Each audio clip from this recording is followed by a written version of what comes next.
জীবন সম্পর্কে আমার ধারণা হচ্ছে যে এটি হচ্ছে একটি সময় নষ্ট করার খেলা। শিল্পের যে কোনো মাধ্যমে আবর্জনার কোনো স্থান নেই।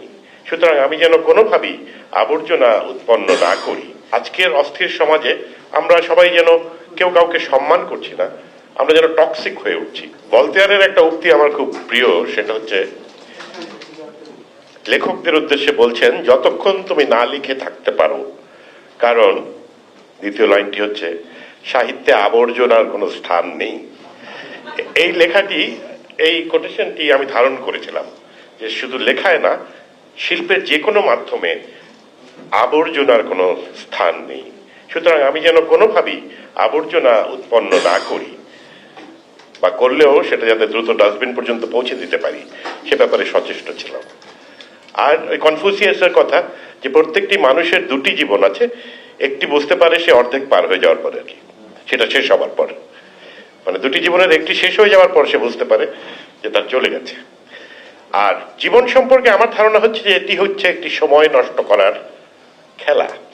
আমরা নানানভাবে সময় পার করার চেষ্টা করি, খেলা দেখে, গান শুনে, চলচ্চিত্র দেখে, ঘুমিয়ে বসে, আলস্যে এবং অন্যান্য কাজে। কিন্তু এই যে টাইম ম্যানেজমেন্টটি, সেটি আমার মনে হয় এই খেলাটি খুব আকর্ষণীয় হয়ে উঠতে পারে যদি কেউ সৃষ্টির খেলায় মাতে, যদি সে মনে করে যে সে কিছু একটা সৃষ্টি করতে চায়, এবং তখন সে কিন্তু একটি অত্যন্ত মূল্যবান স্ট্যাটাস অর্জন করে, সৃষ্টির স্ট্যাটাস, যেটা যখন সে ধারণ করতে চায় তখন কিন্তু সে একটা অসম্ভবকে সম্ভব করতে চাচ্ছে।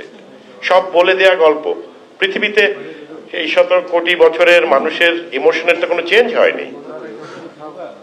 সকল বিবর্তনের পরেও মানুষের মৌলিক হাসি, কান্না, দুঃখ, অনুভূতি একই রয়ে গেছে। ঈর্ষাও একই রয়ে গেছে। আমার মধ্যেও সেই মালিন্যগুলি আছে।